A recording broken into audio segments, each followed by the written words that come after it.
Hi, എല്ലാവർക്കും എൻ്റെ പുതിയ വീഡിയോയിലേക്ക് സ്വാഗതം. ഇന്നത്തെ വീഡിയോ നമുക്ക് വീട്ടിൽ തന്നെ വളരെ എളുപ്പത്തിൽ തയ്യാറാക്കാൻ പറ്റിയിട്ടുള്ള ഒരു ഗുലാം ജാമുൻ്റെ റെസിപ്പി വീഡിയോ ആണ്. അപ്പോൾ നമുക്ക് നേരെ വീഡിയോയിലേക്ക് പോകാം. ഗുലാബ് ജാമുൻ തയ്യാറാക്കാനായി ഞാനിവിടെ 6 ബ്രെഡ് എടുത്ത് വെച്ചിട്ടുണ്ട്. ഇനി നമുക്കിത് മിക്സിൻ്റെ ജാറിലിട്ട് പൊടിച്ചെടുക്കാം. ബ്രെഡൊക്കെ ഇവിടെ നന്നായിട്ട് പൊടിച്ചെടുത്തിട്ടുണ്ട്.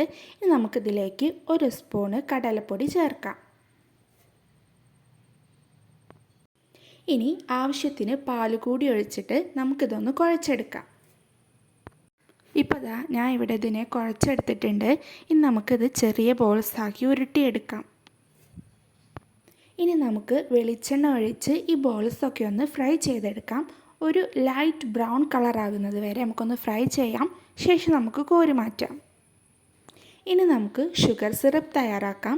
അതിന് വേണ്ടിയിട്ട് ഞാൻ 1/2 ഗ്ലാസ് വെള്ളമാണ് എടുത്തിട്ടുള്ളത്. വെള്ളം നന്നായി തിളച്ച് വരുമ്പോൾ നമുക്കതിലേക്ക് 1 കയ്യിൽ പഞ്ചസാര ചേർക്കാം. ഇനി നമുക്കതിലേക്ക് ചതച്ച് വെച്ച ഏലക്കായ കൂടി ചേർക്കാം. എന്നിട്ട് നന്നായിട്ടൊന്ന് തിളപ്പിക്കാം.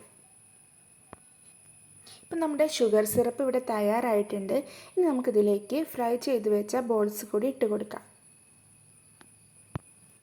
അപ്പോൾ നമ്മുടെ ബോൾസൊക്കെ ഇനി ഷുഗർ സിറപ്പിൽ തന്നെ കിടന്നിട്ട് നന്നായിട്ട് സോഫ്റ്റായിട്ട് വരണം. അപ്പോൾ നമ്മുടെ ഗുലാബ് ജാമുൻ ഇവിടെ റെഡി ആയിട്ടുണ്ട്. നമുക്ക് വീട്ടിൽ തന്നെ ഉണ്ടാക്കി നോക്കാൻ പറ്റിയ ഒരു സിമ്പിൾ റെസിപ്പിയാണ്. നിങ്ങൾക്ക് വീഡിയോ ഇഷ്ടമായിട്ടുണ്ടെങ്കിൽ ലൈക്ക് ചെയ്യണേ. അതുപോലെ ചാനൽ സബ്സ്ക്രൈബ് ചെയ്ത് സപ്പോർട്ട് ചെയ്യണേ.